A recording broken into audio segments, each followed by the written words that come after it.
दोस्तों स्वागत है आपका। आज हम बात कर रहे हैं वर्णमाला की, और वर्णमाला मतलब एक हिंदी का एक चैप्टर शुरू करने वाले हैं। इसके पहले वाले चैप्टर में हमने शुरू किया था हिंदी का इतिहास पढ़ा था हमने इसके बारे में, और अब हम शुरू कर रहे हैं वर्णमाला जो कि सेकंड नंबर चैप्टर है। उसके पहले अगर आप ध्यान दें तो उसके पहले हमने पदों के बारे में बात करी है। संज्ञा भी कंप्लीट कर चुके हैं, सर्वनाम कर चुके हैं, विशेषण कर चुके हैं, 2 पद रह चुके हैं, क्रिया और अव्यय, उसको हम बाद में करने वाले हैं। तो जो वीडियो हमारे हो गए उसको डिस्क्रिप्शन लिंक में हम डाल देंगे, आप अगर देखना चाहें तो आप देख सकते हैं। दूसरी बात, आपको हम रिक्वेस्ट करेंगे या हम आपको सजेस्ट करेंगे कि आप जरूर देखें, क्योंकि हमने वो कोशिश करी है कि हर एक वीडियो को बहुत मेहनत से बनाए हैं जिससे कि आपको पूरा लाभ मिले उसका।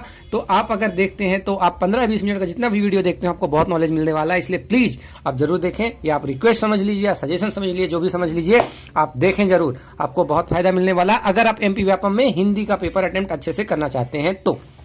ठीक है, तो आज हम वर्णमाला की बात करने वाले हैं। तो ये बहुत अच्छा टॉपिक है और बहुत कंफ्यूजिंग टॉपिक है, क्योंकि इस पे जो क्वेश्चन आते हैं कभी कभी थोड़े से टिपिकल हो जाते हैं, क्योंकि हमको रूल्स नहीं पता होते, कभी तो उतने अच्छे से हमने पढ़ाई नहीं करी होती, इस चक्कर में गलत हो जाते हैं। तो हम इसको बड़ी डिटेल से बड़े अच्छे से कवर करके पढ़ेंगे। थोड़ी बहुत कंफ्यूजन भी है, उसको भी हम बताएंगे। कई बुक में अलग अलग चीजें मिलती हैं, ठीक है, उसके बारे में भी हम बात करेंगे, वो कंफ्यूजन भी हम दूर करेंगे। उसके बाद व्यापम क्या आंसर देता है वो भी हम बात करेंगे।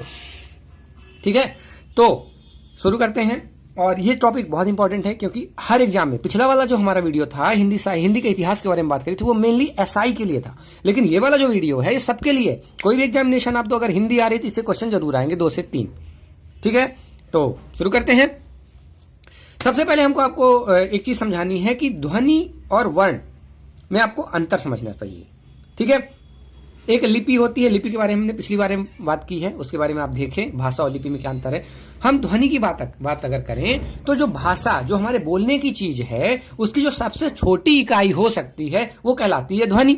जैसे किसी द्रव्य की सबसे छोटी इकाई होती है परमाणु, वैसे ही भाषा की सबसे छोटी इकाई क्या होती है? ध्वनि, या जिसको हम वर्ण बोल देते हैं। जब हम लिख देते हैं तो उसको हम वर्ण बोलते हैं। देखिए, जब हम बोलते हैं तो उसको ध्वनि कहते हैं, और जब उसको लिख देते हैं उसको हम वर्ण कहते हैं। ठीक है, आगे हम देखेंगे जब वर्ण बहुत सारे मिल जाते हैं तो फिर बनाते हैं वो अक्षर।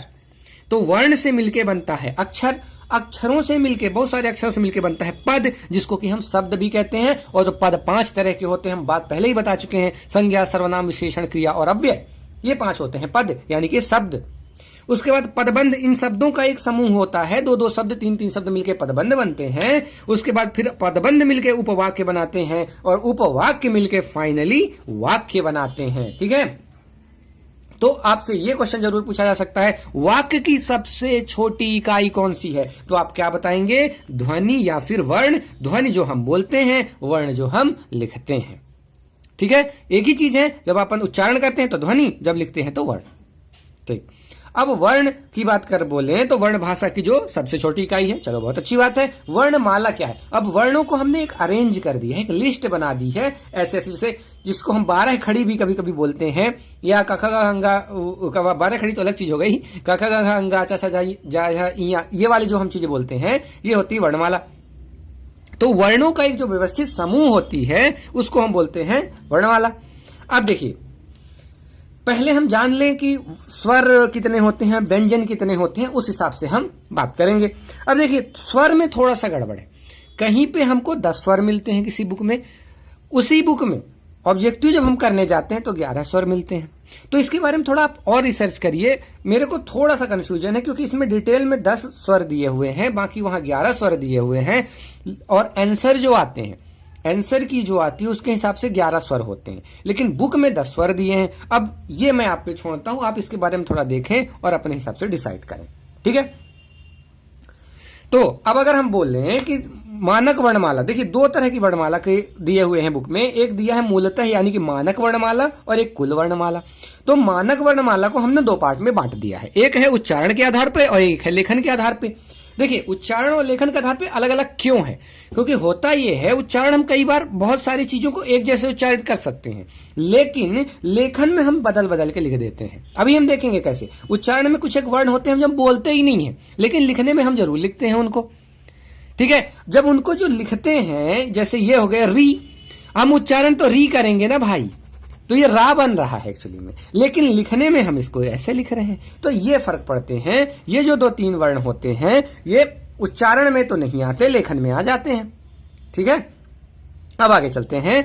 तो अगर हम उच्चारण के आधार पर इसमें बात करें मानक वर्णमाला में तो 45 वर्ण होते हैं, और लेखन के हिसाब से अगर हम बात करें तो 52। ये नंबर बहुत इंपॉर्टेंट है, क्योंकि व्यापम में ऐसे क्वेश्चन जरूर आते हैं कि टोटल कितने होते हैं, स्वर कितने होते हैं, व्यंजन कितने होते हैं, ऐसे वाले क्वेश्चन आते हैं। ठीक है, तो इन चीजों को आप ध्यान दीजिए। इसके हिसाब से 10 स्वर और 35 व्यंजन होते हैं। आप देखिए, इसमें 35 में 2 द्विगुण शामिल हैं, इस बचे 33, इसको हम मानते हैं मेन व्यंजन, और 11 स्वर हमको ऑब्जेक्टिव में आंसर मिलते हैं। तो स्टैंडर्ड ये है, बाकी बुक के हिसाब से ये आप देख लीजिए। अगर आपको एमसीक्यू मिले तो आप ये लगाइएगा 11 स्वर और 33 व्यंजन। अब ये 33 में 35 यहां क्यों है, क्योंकि इसमें 2 द्विगुण होते हैं जो कि कौन से कहलाते हैं, ळ और ढ। ये जो व्यंजन है वो इसमें जुड़े हुए हैं, इसलिए ये 35 हो गए हैं। तो 35 और 10 2 के मिला के हो गए 45। ठीक है, हमने हर पार्ट को अच्छे से ओपन करके रख दिया है, आपको डिसाइड करना है। ठीक है, आपको समझ में पूरा आएगा, उसके बाद आप डिसाइड कर लेना। बाकी मैं बोलूंगा, आप ये मार्क करना है 11 स्वर और 33 व्यंजन। ठीक है, द्विगुण व्यंजन 2 होते हैं, कौन से होते हैं वो हमने बात कर ली। अब अगर हम बात करें लेखन के आधार पर जो 52 होते हैं, उसमें ये जो 10 स्वर है ना, इनमें 3 और जुड़ जाते हैं। कौन कौन से, री, अंग, आह, ये 3 जुड़ जाते हैं। ये पूरे 35 व्यंजन होते हैं, और साथ में 4 संयुक्त व्यंजन होते हैं, छ, ज, ज्ञ और त्र। ठीक है, सॉरी, छ, त्र, ज्ञ और श्रा। ठीक है, अब देखिए, ये जो 4 संयुक्त व्यंजन हैं ये उच्चारण में नहीं आते हैं, उच्चारण में इनको नहीं गिना जाता है। ठीक है, तो उस हिसाब से अगर आप देखें तो 45 52। अब आप जब क्वेश्चन करेंगे तो आपको ये बड़े ध्यान से याद करना पड़ेगा। देखिए, एक कुल वर्णमाला भी आगे आने वाली है, उसके बारे में भी हम बात करेंगे। तो आपको ध्यान से क्वेश्चन पढ़ना है कि भाई कुल वर्णमाला की बात कर रहा है कि मानक वर्णमाला की बात कर रहा है, और मानक में भी इनमें उच्चारण की बात कर रहा है कि लेखन की बात कर रहा है। नहीं तो आप गलत कर सकते हो। ठीक है, इन चीजों पे आपको बड़े ध्यान से रखना है, इसीलिए इनमें गलतियां होती हैं, क्योंकि नंबरिंग आती है 45 52 48 ऐसे नंबर होंगे और आप गलत कराओगे अगर आपको नहीं पता है तो अब आते हैं संयुक्त व्यंजन को। संयुक्त व्यंजन पढ़ लेते हैं हम। 4 होते हैं, ये नंबर भी आपको याद रखना है, छ, त्र, ज्ञ, स्र। नाम से ही क्लियर है, संयुक्त व्यंजन मतलब ये मिल के बना होगा, कोई 2 व्यंजनों का मेल होगा। तो जो छ होता है वो क और श का मेल होता है, और का के आगे हलंत लगा हुआ है। देखिए, इन चीजों पे बड़े ध्यान से देखिएगा, क्योंकि मैंने जब एसआई का पेपर दिया था, मैं ये क्वेश्चन गलत करके आया था, मैं फंस गया था कि हलंत होगा कि नहीं होगा। इसलिए मैं आपको बोल रहा हूं कि मेरे को एक्सपीरियंस हो गया कि पेपर कैसे क्वेश्चन गलत होते हैं, इसलिए मैं आपको बता रहा हूं कि जो भी चीज पे मैं जोर देके बता रहा हूं उसको आप बड़े ध्यान से समझें। ठीक है, छा की अगर हम बात करें तो का और शा से मिलकर बनता है।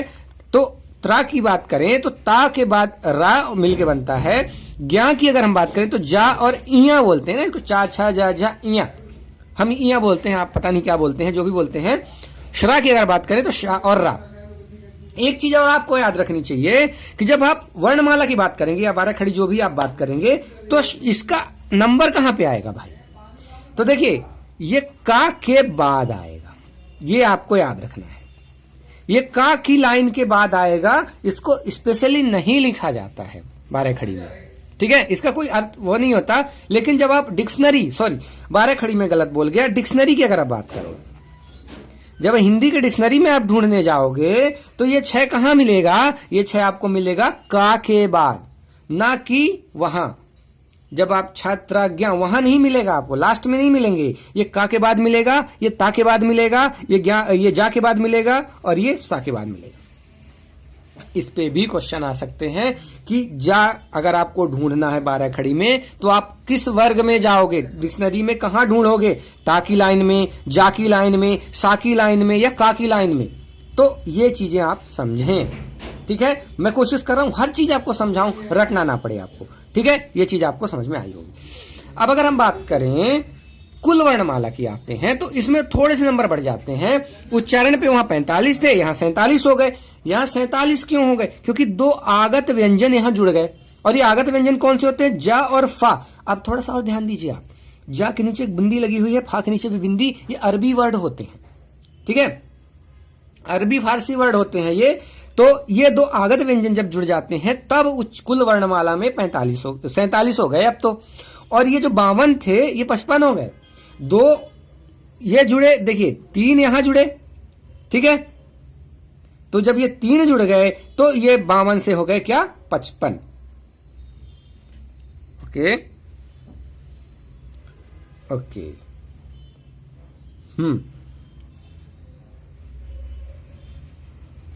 तो ये 13 स्वर हो गए, 37 ये व्यंजन हो गए, ठीक है। उसके बाद 4 संयुक्त व्यंजन हो गए और उसके बाद एक अर्धचंद्रबिंद वाला एक व्यंजन हो गया। इन सबको मिला के 55 होते हैं। तो अपने को इन चीजों को नहीं याद रखना है, अपने को बस इतना याद रखना है कि सभी पूर्ण वर्ण के जो लेखन या मुद्रण में प्रयोग होते हैं सब कुछ लेखन में आ जाते हैं और वो हो जाते हैं 55। इससे भी हमको मतलब नहीं है, हमको मतलब केवल इससे।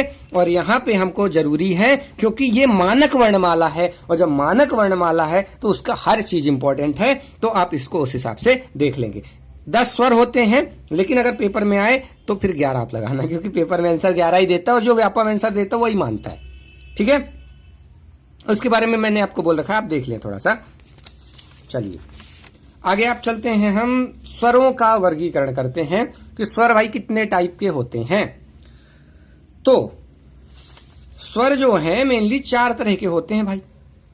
कैसे? एक तो मुख द्वार के खुलने के आधार पे, भाई मुख हमारा कितना खुलता है उस हिसाब से जब हम बोलेंगे। दूसरी बात करेंगे हम होठों की स्थिति के आधार पे, हमारे होठ कैसे हैं। फिर हवा जो निकलती है नाक से निकल रही या मुख से निकल रही उसके आधार पे हम बांट देंगे। फिर उसके बाद घोषत्व के आधार पर एक सघोष, यानी कि अगर कंपन होता है बोलते टाइम पे तो सघोष, और कंपन नहीं होता है तो अघोष, ठीक है। अब देखिए मुख द्वार के आधार पे अगर हम बात करें तो टोटल होते हैं 4 तरह के।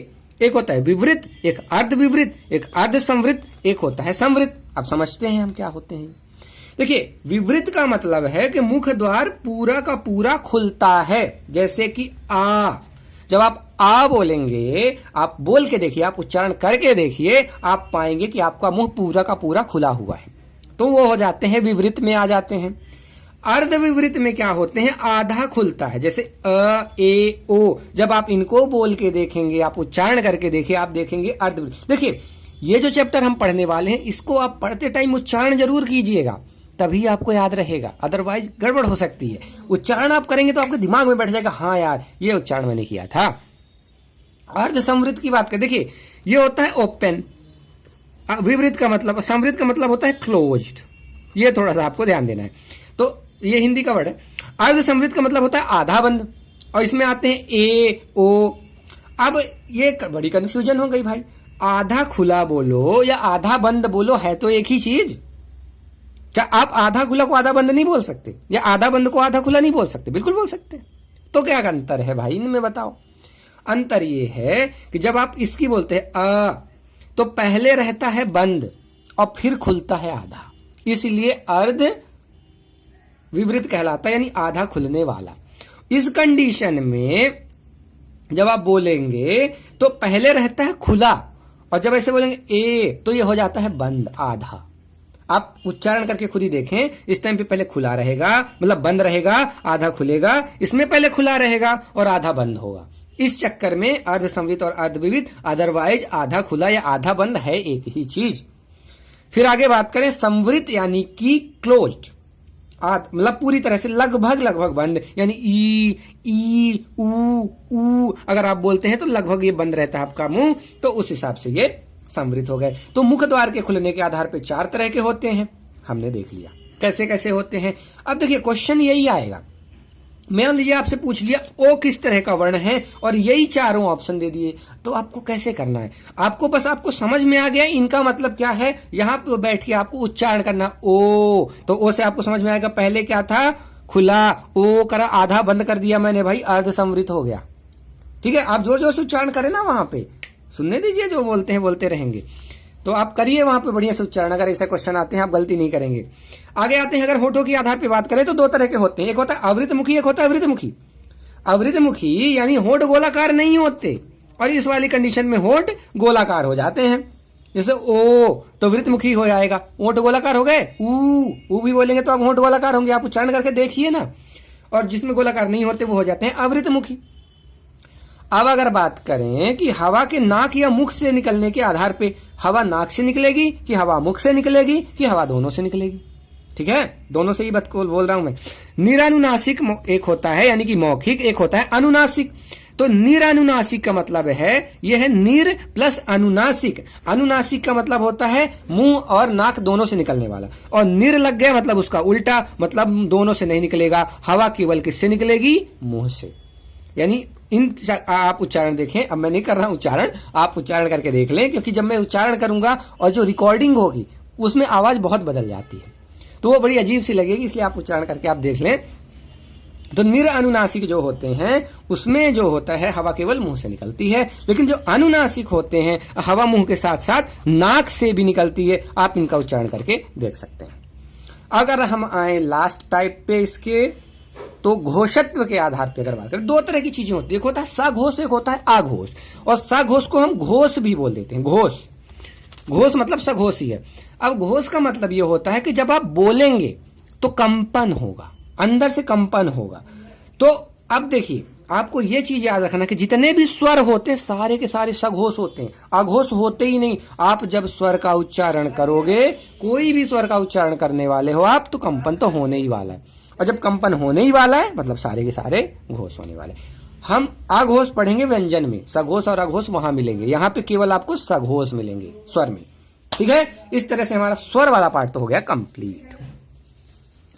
अब आ जाते हैं व्यंजन वाले पार्ट पे। ये बड़ा मजेदार चीज है, क्योंकि स्वर और व्यंजन से बहुत क्वेश्चन आते हैं। तो स्वर तो हमारा हो गया, व्यंजन पे आते हैं। स्पर्श व्यंजन।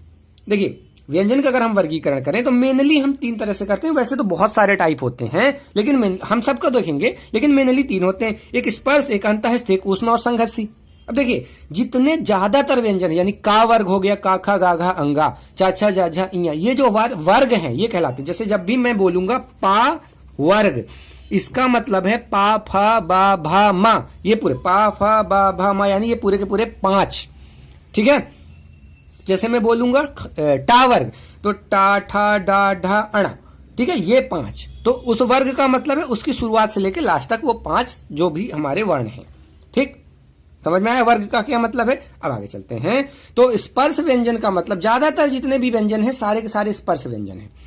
तो देखिए, हवा फेफड़ों से निकलते हुए जब आप बोलते हैं इनको, तो फेफड़ों से हवा आती है, आप इसको एनालाइज कर सकते हैं। आप बोल के देखें ना, आपको खुद ही एनालाइज होगा, आप ध्यान से अगर सुनना चाहेंगे तो। जब आप हवा फेफड़ों से निकलते हो मुख के किसी स्थान से, जैसे कंठ से, तालु से, मूर्धा से, दांत या होंठ से स्पर्श करते हुए निकले। देखिए, सारा का सारा काम है हवा का। हम बोलते कैसे हैं? जब हम बोलते हैं तो हमारे अंदर जब हवा आती है तो कंपन होते हैं। ठीक है, कंपन होते हैं, तो वही कंपन हमको आवाज के रूप में सुनाई देते हैं। वो कंपन अलग अलग तरह के हो सकते हैं, पिच अलग होती है, उसके बारे में हम साइंस में बात करेंगे कभी, फिर जब साइंस पढ़ेंगे तो। अभी बस इतना समझ लीजिए कि फेफड़ों से हवा निकली, या तो कंठ में टकराई, या तो तालु में टकराई, या मूर्धा में टकराई, या इसमें किसी में भी स्पर्श करते हुए निकलेगी, तो उस तरह से ये सारे के सारे व्यंजन हो जाएंगे स्पर्श व्यंजन। मैक्सिमम व्यंजन स्पर्श व्यंजन है, जो नहीं है वो मैं बता रहा हूं, और कौन से नहीं है। अंतःस्थ वाले नहीं है। अंतःस्थ वो व्यंजन होते हैं जो एक्चुअली में स्वर और व्यंजन के बीच में कहीं आते हैं। ना ये स्वर होते पूरी तरह, ना ये व्यंजन होते हैं, बीच में कहीं आते हैं। इनको अलग है, यानी कि या, रा, ला, वा, ये 4 ही होते हैं। ये आपको याद रखना है नंबर से। या, रा, ला, वा, ये अंतःस्थ व्यंजन होते हैं, और अंतःस्थ मतलब स्वर या व्यंजन के बीच में कहीं पे आते हैं। ठीक है, तो स्पर्श देखिए, अंतःस्थ यानी ये 4 छोड़ दें और ऊष्म संघर्षी वाले 4 छोड़ दें, तो बाकी सारे अंतःस्थ हैं, ये सॉरी स्पर्श हैं। ठीक है, स्पर्श अब आपको समझ में आएंगे। अभी जैसे हम आगे बढ़ेंगे वैसे ही आपको सब कुछ क्लियर होने वाला है, कोई कंफ्यूजन नहीं रह जाएगा। आई थिंक, मुझे ऐसी उम्मीद है, मैंने ऐसा कंटेंट बनाया है अपना। अब अगर बात करें हम ऊष्म या संघर्ष, ये दोनों एक ही चीज है। ऊष्म मतलब गर्मी, और गर्मी कैसे पता होगी? जब संघर्ष होता है। अगर आप याद रखें, जब 2 लोगों के बीच संघर्ष होता है तो गर्मा गर्मी बढ़ जाती है। बोलते हैं ना, गर्म हो गया है माहौल, जब संघर्ष होने लगता है, जब लड़ाई होने लगती है, अरे माहौल गर्म हो गया, चलो चलो चलो चलो। वही चीज है, संघर्षी बोलो या ऊष्म बोलो, संघर्ष ही तो उसमें आती है। आगे देखते हैं, घर्षण, संघर्षी यानी घर्षण होता है, फिर उसमें आती है, सीधी बात है। चलो आगे चलते हैं। तो इसमें कौन कौन से आते हैं? इसमें क्या आते हैं?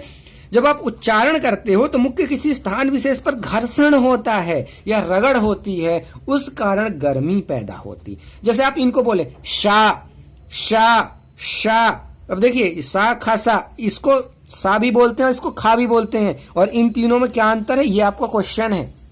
आप पता करके बताएं हमको कमेंट में कि इन तीनों में क्या अंतर है। और एक ह, जब इन चारों को आप उच्चारण करोगे तो आपकी जो हवा है अंदर की वो घर्षण करते हुए निकलेगी, और यही घर्षण के कारण ये संघर्षीय की ऊष्म व्यंजन कहलाते हैं। एक मजे की बात आपको बताऊं, इस पे बहुत सारे क्वेश्चन आते हैं। आपको पूछ लिया जाएगा इनमें से कौन सा ऊष्म व्यंजन है, और ऑप्शन 4। अच्छा, एक और मजे की बात आपको बताऊं, जो उसके 4 ऑप्शन होंगे ना, उनमें से 3 इसी से उठाए होंगे। तो जब आपको चारों मतलब थोड़ा सा भी आपने पढ़ा है तो चौथा आपको अलग ही तो समझ में आ जाएगा। ऐसे ही जब आप उच्चारण वाले क्वेश्चन आते हैं, आगे हम देखेंगे, उस पर भी आएगा। और अगर आपको नहीं समझ में आ रहा है मैं क्या बोलना चाह रहा हूं, तो आप मेरा एनालिसिस वाला वीडियो देखिए।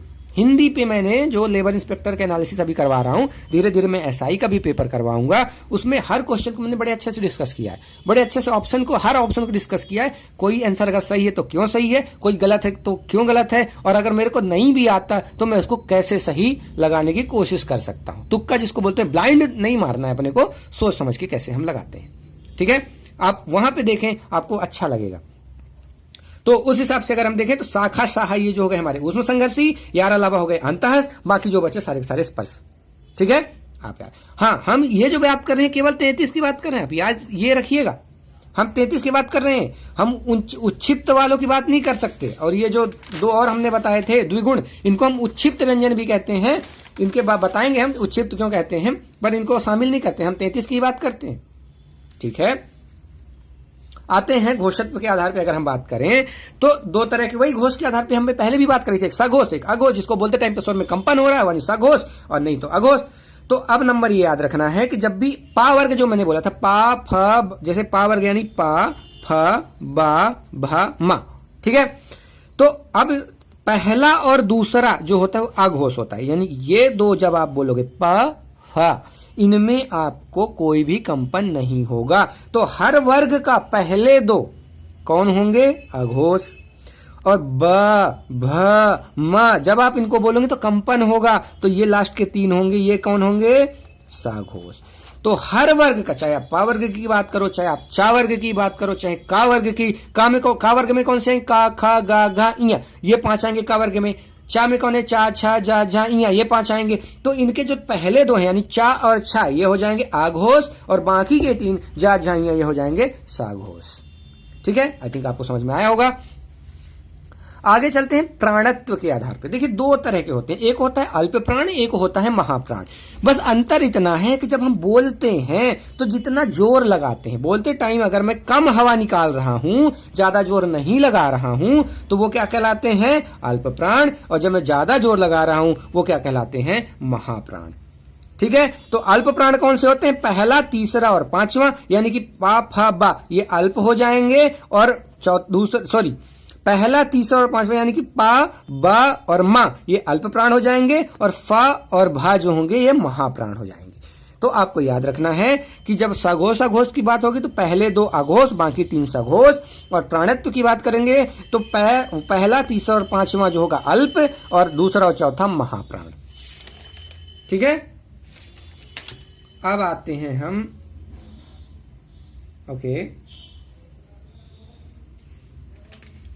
एक चीज सॉरी रह गई थोड़ा सा बताते बताते, स्वरों का वर्गीकरण हम थोड़ा सा छूट गया, इसको मैं माफी चाहूंगा आपसे, फिर बताना चाहूंगा मैं इसके लिए।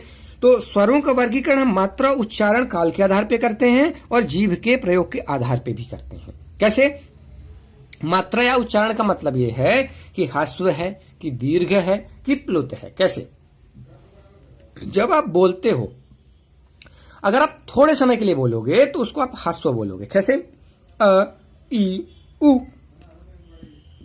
सॉरी, जब आप बोलते हो तो अधिक समय के लिए बोलते हो, मतलब जोर दे के बोल रहे हो, वहां पे जैसे मैंने बोला जोर दे के, तो ये क्या बोल रहे हो, आप दीर्घ बोल रहे हो। जैसे आ ई उ, तो ये हो जाते हैं दीर्घ, थोड़ा मतलब ह्रस्व से ज्यादा समय लेके आप बोल रहे हो।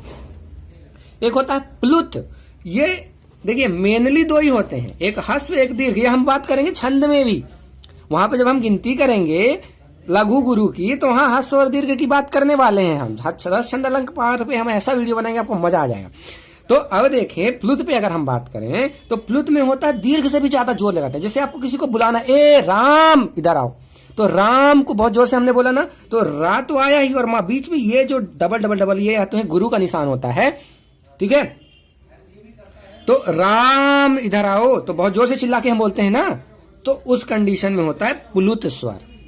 ठीक, अब देखें अगर हम बात करें, आई थिंक आपको समझ में आ रहा होगा, मजा आ रहा होगा, जैसे मुझे पढ़ाने में मजा आ रहा है वैसे आपको पढ़ने में मजा आ रहा होगा।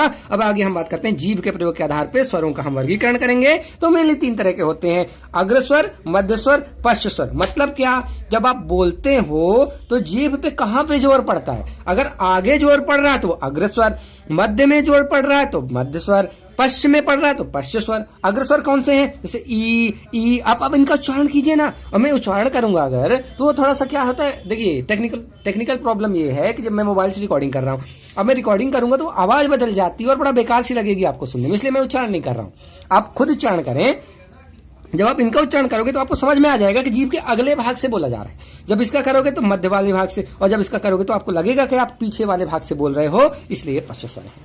ठीक है, तो ये जो चीज छूट गई थी उसको कवर करता हूं, इसके लिए मैं माफी चाहूंगा, थोड़ा सा मेरे से मिस हो गया।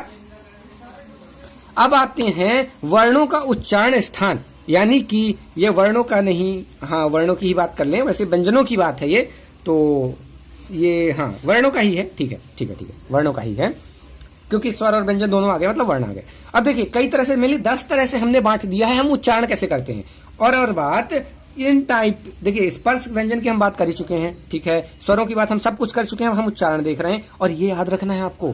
और एक सबसे बड़ी बात, इसको समझना है आपको। अगर आपने इनको समझा तो होगा ये कि अगर आपको याद भी नहीं है कि इधर किधर होगा, लेकिन होगा ये कि आप वहां पे उच्चारण करोगे, और जोर जोर से उच्चारण करना, बढ़िया से मस्त, और जोर से उच्चारण करोगे तो वहां पे आपको समझ में आ जाएगा कि हाँ कैसे आ जाएगा। देखते हैं जब आप बोलोगे, अब देखिए माफी चाहूंगा, मुझे यहां उच्चारण करना ही पड़ेगा, अब आपको सुनने में जैसा भी लगे। देखते हैं, जैसे अ हो गया, आ हो गया, अह हो गया, का वर्ग के का, ख, गा, आप समझो कंठ से उच्चारण हो रहा है आपको, ऐसा जब आप फील करोगे, का मतलब कंठ से आवाज आई, ख गा तो कंठ से आवाज आ रही, तो आप समझ जाओगे हाँ भाई ये तो कंठ की आवाज है, तो ये उच्चारण कहां से हुआ, कंठ से। अब क्वेश्चन में आपसे पूछ लिया गा का उच्चारण स्थान क्या है, एक कंठ दे दिया, तालु दे दिया, मूर्धा दे दिया, नसिका दे दिया, तो आप बोलोगे का, तो का से आपको समझ में आ जाएगा कि यार भाई कंठ है ये।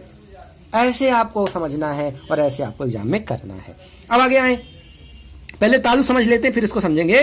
तालु होता है तालव्य, जैसे ई, आप बोल के देखें ई, तो आप देखेंगे कि ये जो हमारे दांत के थोड़े से पहले वाला जो एरिया है वहां पे हमारी जीभ टच हो रही, ई च छ ज झ इया, तो ये दांत के जस्ट पास में ही जीभ ऊपर वाले में टच हो रही, वो जगह कहलाता है तालु।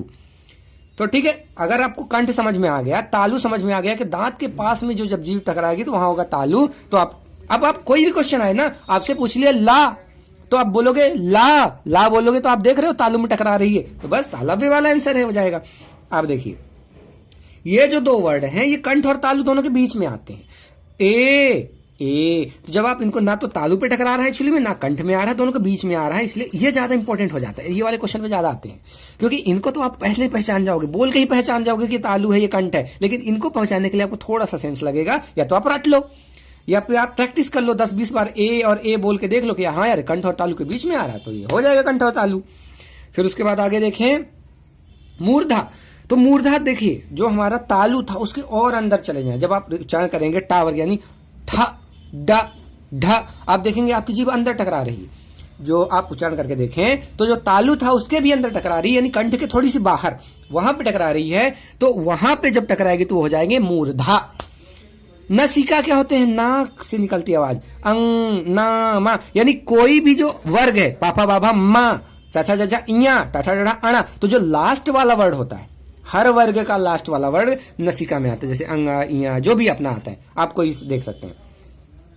फिर आती बात दंत की, तो जो दांत से जहां जीभ टकरा जाए, जैसे त थ द, आप देख रहे हैं कि जीभ हमारी दांत से टकरा रही, ऊपर वाले दांत से टकरा रही, नीचे वाले से नहीं कर रही, तो ये हो जाएंगे दंत वाले। आपको थोड़ा सा बोल के आपको हर वर्ड को, देखिए ता वर्ग का मतलब ये नहीं कि आप ता बस बोल के रह गए, आप पूरे को बोलो ना यार, कितना टाइम रहता है यार जो आप प्रिपरेशन करते हो, कि बोलने में कितना टाइम लगता है, ता थ द ध न, आपने देख लिया पांचों के पांचों दांत से टकरा रहे, सा भी टकरा रहा भाई, सीधी बात है दंत होगा। तो आप इनको प्रैक्टिकल में देखें, आप समझें, आप रटे नहीं। हिंदी बहुत मजेदार चीज है, अगर आप समझेंगे बहुत मजा आएगा। अब अगर बात करें दंतमूल की, तो दंतमूल क्या होता है, रा और ला, ये दो ही होते हैं, दंत के मूल में टकराते हैं ये आपको बिल्कुल रट लेने हैं, ये बहुत आते हैं, रा और ला। अब अगर होस्ट की बात करें, जब ऊ पा फा, इनको आप उच्चारण करके देख लेंगे, होस्ट से टकराएंगे। और ये जो वर्ड है एक मात्र, ये बहुत इंपॉर्टेंट है, एक ये और एक ये, दंतमूल के राला और दंतोष्ठ के वा, ये हम बताएंगे क्यों इंपॉर्टेंट है। और एक यहां पे आया है या, ये तालु में है, ये चारों अभी हम बताएंगे। अभी आपको पता होना चाहिए अंतःस्थ व्यंजन होते हैं यार अलावा, और ये कुछ और भी होते हैं, अभी हम बात करेंगे, ये बहुत इंपॉर्टेंट है। और एक कंठोष्ठ होते हैं ओ, ये भी आपको याद। जब भी दो कॉम्बिनेशन वाले जो है, जैसे कंठोष्ठ हो गया, दंतोष्ठ हो गया और कंठ तालु हो गया, ये कॉम्बिनेशन वाले ज्यादा पूछे जाते हैं एग्जामिनेशन में, अगर आप पुराना पेपर देखेंगे तो समझ में आ जाएगा। अब मैंने राला वा और यहाँ पे माँ क्यों किया, मैं ये करना चाह रहा हूं, इनको थोड़ा अलग चीज है। ये जो या और वा है, ये बाकी तो ठीक है, अंतःस्थ व्यंजन है पहली बात। दूसरी बात, या आ गया तालु में, राला आ गया दंतमूल में, वा आ गया हमारे दंतोष्ठ में। लेकिन इसके अलावा भी ये कुछ है, या और वा अर्धस्वर हैं, ठीक है। अभी थोड़ी देर पहले हमने बात करी थी अंतःस्थ व्यंजन कौन से होते हैं, जो स्वर और व्यंजन के बीच में होते हैं। तो ये तो पूरे पूरे अर्धस्वर हो जाते हैं, या और वा, ये आपको पता होना चाहिए। रा जो होता है, इसको लुंठित कहते हैं, ये बिल्कुल, ये मान लीजिए आप 25 स्टार लिख लीजिए यहाँ पे, इसको आपको रट लेना है अच्छे से, इस पे क्वेश्चन आएंगे। रा जो होता है वो लुंठित होता है। लुंठित का मतलब क्या है, जब जीभ तालु से लुढ़क के स्पर्श करे। तालु आप समझ गए, आप बोले रा, आप देखेंगे तालु से टकराती है, फिर जीभ वापस आती है, तो वहां होता है लुंठित, लुंठित यानी रा। जब आप ला की बात करेंगे तो पार्श्विक होगी, हवा जीभ के बगल से निकल जाएगी, ला, जैसे आप बोलेंगे हवा जीभ के बगल से निकल रही है, वो कहलाते हैं पार्श्विक। ये बहुत इंपॉर्टेंट है, अर्धस्वर, लुंठित और पार्श्विक, आपको याद रखना है। उच्छिप्त या दुगुण को हम पहले ही बात कर चुके हैं, ड़ा और ढा, इनके दो गुण होते हैं, एक और होता है, एक डा और ढा, ये अलग होते हैं, इन्हीं के बीच में ये आते हैं, ड़ा और ढा, ये ड़ा और ढा कहते हैं। इनसे कभी वर्ड्स की शुरुआत नहीं होती, ये बीच में ही कहीं पे यूज होते हैं। तो जीभ पहले ऊपर जाती है, फिर मूर्धा को स्पर्श करके फिर झटके के साथ नीचे आ जाती है, इसलिए इनको उच्छिप्त व्यंजन कहे जाते हैं। आप बोले इनको, जब ड़ा ढा पहले ऊपर जाएगी, फिर एकदम से नीचे आएगी झटके के साथ, तो इसलिए ये उच्छिप्त कहे जाते हैं। दो और हैं, अयोगवाह। अयोगवाह में एक आता है अनुस्वार और एक आता है विसर्ग। आई थिंक आपको पता ही होगा, अंग वाले अनुस्वार कहलाते हैं, आहा वाले अनुस्वार, जैसे कंग कहा, कंग में अनुस्वार हो जाएगा, कहा में विसर्ग हो जाएगा। अब देखिए एक चीज और आपको पता होना चाहिए, इनको अयोगवाह क्यों कहते हैं। अब देखिए, इनका ना तो स्वर से मेल होता है, ना ही व्यंजन से मेल होता है। जब स्वर और व्यंजन से मेल नहीं होता, इस चक्कर में ये क्या कहलाते हैं, अयोग। फिर भी इनका अर्थ निकलता है, इसलिए इनको बोलते हैं वाह, इसलिए बन जाते हैं अयोगवाह। तो अयोगवाह का मतलब है ना तो किसी से, ना स्वर से योग हो रहा है, ना व्यंजन से योग हो रहा है, फिर भी अर्थ निकल रहा है, मतलब अयोगवाह। तो ये बस जनरल नॉलेज की चीज थी, ज्यादा इंपॉर्टेंट नहीं है। अयोगवाह पता होना चाहिए आपको कौन से होते हैं। अब थोड़ा सा व्यापम स्पेशल में आ जाते हैं भाई। व्यापम में नंबर पूछता है, फैक्ट पूछता है, उसके हिसाब से अगर हम बात करें तो अल्प प्राण महाप्राण की बात हम कर चुके हैं। अल्प प्राण में हल्के से ध्वनि मतलब निकालते हैं हवा, और महाप्राण में ज्यादा हवा निकालते हैं। तो अल्प प्राण की टोटल नंबर आपको याद होना चाहिए, और महाप्राण की, अल्प प्राण होते हैं टोटल 31 और महाप्राण होते हैं 15। अब 31 में कौन से शामिल होते हैं, देखिए स्वर 11, यही मैं बोल रहा था कि आप स्वर को 11 ही मान के चलेंगे, भले बुक में 10 दिया हुआ है, ठीक है। तो स्वर हो गए 11, उसके बाद प्रथम तृतीय और पंचम व्यंजन, यानी हर वर्ग के 3-3 आप उठा लो, तो 5 वर्ण है, 5 वर्ग है यानी 15, अनुस्वार का 1 ले लो, अंतःस्थ के 4 ले लो, ये सब आते हैं अल्प प्राण में। ये आपको पूरे रटे होने चाहिए। और ये रटे कैसे जाएंगे, जब आपने वीडियो देखा एक बार और देखें, उसके बाद क्या करना है आपको, उसके बाद सुबह उठ के जो मेरे नोट्स हैं इनको रिवाइज करना है। डेली 3-4 दिन आप रिवाइज करोगे, फिर देखो आपको कैसे रट जाते हैं। तो ये अल्प प्राण के 31 में आपको पता होना चाहिए कौन कौन से आते हैं। तो स्वर 11 ठो आ जाते हैं, 15 ठो प्रथम तृतीय पंचम व्यंजन आ गए, अनुस्वार 1 आ गया, और अंतःस्थ 4। ये 15 कैसे हुए, 5 टोटल वर्ग होते हैं, जैसे चा वर्ग, का वर्ग और टा वर्ग, ऐसे करके 5 जो वर्ग होते हैं हमारे, उनमें 3-3 उठा लो, तो ये इसमें आ जाएंगे। 3 इसमें आ जाते हैं, 2 इसमें आ जाते हैं। हम पहली बात कर चुके हैं, पहला और दूसरा जो होता है, ठीक है, सॉरी, पहला, तीसरा और 5वां अल्प होता है, और दूसरा और चौथा जो होता है ये महाप्राण में आ जाता है। तो 10 इसमें आ जाएंगे, 5 वर्ग थे, टोटल 2 होते यानी 10, और एक विसर्ग वाला आ जाता है, और साथ में 4 उसमें आ जाते हैं, तो टोटल 15। तो ये 2 नंबर बहुत इंपॉर्टेंट है, व्यापम के हिसाब से डायरेक्टली नंबर पूछा जाता है। फिर उसके बाद अगर बात करें संयुक्त व्यंजन, तो हम देख ही चुके हैं, 4 होते हैं, छत्र, ज्ञ और श्रा, हम सब देख चुके हैं उनका कैसे बनते हैं वो। अब थोड़ा सा हम आ जाते हैं बलाघात पे। बलाघात का मतलब है जब आप उच्चारण करते हो तो स्वरों पे ज्यादा जोर लगा देते हो, जिसमें बोलो ज्यादा जोर लगा देते हो, मतलब जो लगा रहा हूं ना मैं बोलते टाइम पे, वो कहलाता है क्या, जब आप स्वर पे ज्यादा जोर लगाओ तो बलाघात कहलाता है। 3 तरह के बलाघात होते हैं, एक होता है वर्ण बलाघात, एक होता है शब्द बलाघात, एक होता है वाक्य बलाघात। जब आप वर्ण पे जोर दोगे तो वर्ण बलाघात होगा, शब्द पे जोर दोगे तो शब्द बलाघात होगा, और जोर देने से अगर वाक्य के अर्थ में अंतर आ गया तो वहां पे वाक्य बलाघात होगा। कैसे? जैसे पिट है, पिट को मैं बोलूं पीट तो इसका अलग मतलब है भाई। जैसे लुट है, लुट का अलग मतलब, जब मैं बोलूं लूट तो अलग मतलब है। तो हमने वर्ण यानी कि ऊ जो था, ऊ, एक को मैंने ऊ बोला और एक को मैंने ऊ बोला, तो इनके चक्कर में, वर्ण के चक्कर में अर्थ बदल गया, तो ये हो जाएगा वर्ण बलाघात। ऐसे शब्द, जब हम किसी मतलब जैसे बोल रहा हूं पिताजी ने प्रवर को 10 रुपए दिए, तो मतलब मैं पिताजी पे फोकस कर रहा हूं, तो मतलब पिताजी ने ही दिए हैं, किसी और ने नहीं दिए हैं, तो यहां शब्द बलाघात है। इसी एग्जांपल से अपन वाक्य वाला बलाघात भी समझ सकते हैं। जैसे पिताजी ने प्रवर को 10 रुपए दिए, मतलब पिताजी ने दिए। अब सेम सेंटेंस है अगर बोला, लेकिन हमने यहाँ पे आज जोड़ दिया, आज 10 रुपए दिए मतलब आज ही दिए, तो हमने यहाँ पे जोर लगा दिए, तो ये अर्थ बदल गया। सेम सेंटेंस, बस थोड़ा सा जोड़ के हमने अर्थ बदल दिया, वहां वाक्य बलाघात हो गया। और इस वर्ण की जब पे हम जो जोर दे रहे हैं, शब्द बलाघात हो गया। ठीक है, तो यहां पे बस आपको एक चीज याद रखनी, बलाघात 3 तरह के होते हैं, कई एग्जाम में डायरेक्टली पूछा जा चुका है। एक और चीज पे आ जाते हैं, अनुतान। अभी अनुतान क्या होता है? किसी भाव को व्यक्त करने के लिए ध्वनियों के कंपन के जो उतार चढ़ाव होता है। जैसे आप संगीत सुनते हैं, कभी आवाज स्लो आती है, कभी एकदम से तेज हो जाती है, फिर स्लो, फिर तेज, उसी में तो मजा आता है। एकदम से तेज हो, एकदम से स्लो हो तो बिल्कुल मजा नहीं आता, उसी का उतार चढ़ाव का ही तो मजा है। ठीक है, कर्व आना चाहिए, उसी का तो मजा है। तो जैसे संगीत में सबसे ज्यादा यूज होता है, उसको हम बोलते हैं अनुतान। जब भी ध्वनि, जैसे मैं पढ़ा रहा हूं, तो आप देखे होंगे किसी बार बोलते टाइम मैं बहुत जोर लगा के बोलता हूं कि यार इस पे बिल्कुल ध्यान देना। क्यों बोलता हूं? क्योंकि वो चीज बहुत इंपॉर्टेंट है। फिर स्लो हो जाता हूं, फिर तेज। एकदम से मैं तेज रहूंगा तो ना मैं बोल पाऊंगा ना आप सुन पाओगे, एकदम से स्लो रहूंगा तो मजा नहीं आएगा, अरे यार ये थका हुआ आदमी है। तो अनुतान बहुत जरूरी है, ध्वनियों में उतार चढ़ाव बहुत जरूरी है, तभी तो आप किसी को देखिए, अगर आप मेरा वीडियो देख रहे हो, उसका मतलब आप मेरी आवाज से अट्रैक्ट हो रहे हो, आप समझ रहे हो जो मैं बोलना चाह रहा हूं। ठीक है, क्योंकि कम्युनिकेशन कब होता है? जब जो मैं बोल रहा हूं और आप समझ पा रहे हो, तभी तो कम्युनिकेशन हो रहा है। क्योंकि मैं अगर नहीं समझा पा रहा हूं आपको, आप चैनल बदल दोगे, आप वीडियो स्किप कर दोगे, दूसरा वीडियो देख लोगे, नहीं देखोगे आप वीडियो। अगर आप देख रहे हो मतलब मैं अपनी बात आप तक पहुंचा पा रहा हूं। तो अनुतान वहां बहुत जरूरी है, अगर अनुतान अच्छा नहीं हुआ आप नहीं पसंद करोगे। ठीक है, आगे चलते हैं, अक्षर पे आ जाते हैं। थोड़ा सा और बचा है, बस जल्दी से खत्म करते हैं हम इसको। अक्षर होते हैं 2 तरह के, ये नंबर भी आपको याद होना चाहिए, एक होता है बद्धाक्षर, एक होता है मुक्ताक्षर। अगर अंतिम ध्वनि हलंत युक्त है, जैसे श्रीमान, जगत, परिषद, इसको हलंत बोलते हैं, तो ये अगर ऐसी ध्वनि है तो वो बद्धाक्षर है, और अगर नहीं है तो वो मुक्ताक्षर है। बहुत आसान है, हलंत आप समझते ही हो। तो हलंत का मतलब यहां पे स्वर नहीं है, लेकिन यहां पे आ स्वर लगा हुआ है, यहां पे ई स्वर लगा हुआ। ये आई थिंक आप समझ में आता होगा आपको।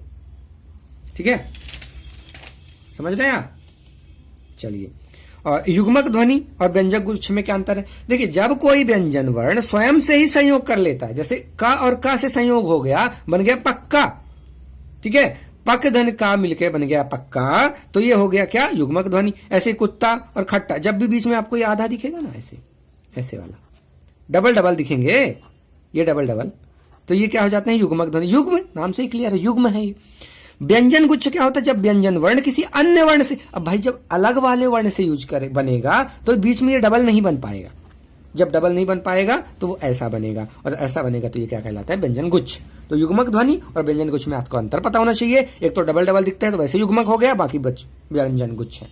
ठीक, व्यंजन व्यंजन से जब संयोग करता है, देखिए एग्जाम में डायरेक्टली भी पूछा जाता है कि जब कोई व्यंजन स्वयं से ही संयोग करेगा तो क्या बनेगा? 4 ऑप्शन दे दिया, तो आपको इनके डेफिनेशन बहुत अच्छे से क्लियर होनी चाहिए। एक चीज रह गई है बस लास्ट में, उसको भी कवर कर लेते हैं जल्दी से। जैसे कि मतलब वर्ण और अक्षर कैसे हम पहचानते हैं भाई? हमने वर्ण और अक्षर की बात तो कर ली कि वर्ण से अक्षर बनते हैं। देखिए, जैसे राम एक वर्ड शब्द है, राम एक शब्द है, यानी कि ठीक है, शब्द हम यहां पे हैं, उसके ऊपर हमारा अक्षर है, उसके पीछे हमारा वर्ण है, यानी सबसे छोटा वर्ण, फिर अक्षर, फिर पद, यानी शब्द। तो जब हम राम की बात करें, तो अगर हम इनके अक्षर की बात करेंगे तो अक्षर कौन से? एक रा है और एक मां है, 2 अक्षर है। लेकिन अगर हम वर्ण की बात करें या ध्वनियों की बात करेंगे तो एक रा है, रा में जुड़ा हुआ है आ, और माँ है मेवा। तो यानी वर्ण यहाँ 4 हैं और अक्षर यहाँ 2 हैं। मुझे आई थिंक आपको समझ में आया होगा। अक्षर मतलब इनको अलग अलग करके उठा लो, रा और माँ। अब इनको रा प्लस आ मिलके ये रा बना है, तो 2 ये अलग अलग, माँ और आ मिलके ये बना है, तो ये व्यंजन है और ये स्वर है। ये व्यंजन है, ये स्वर है। आपको पता ही होगा व्यंजन बिना स्वर के नहीं आ सकते, अगर वो आते हैं तो हलंत लगा के आते हैं। तो ये चीज हो गई। तो यहां पे जब कभी गिनती दे दी कि इसमें कितने वर्ण हैं तो आप ऐसे गिनोगे और कितने स्वर हैं तो आप ऐसे गिनोगे। और यही मैं यहां पे बताना चाह रहा था, बिल्कुल याद आ गया मेरे को, वहां पे छूट गया था कि जब ये हलंत लगा हुआ है ये मतलब व्यंजन लगा हुआ है। ऐसे यहां पे बात हो तो यहां पे ये व्यंजन है, इस पे स्वर नहीं लगा हुआ है।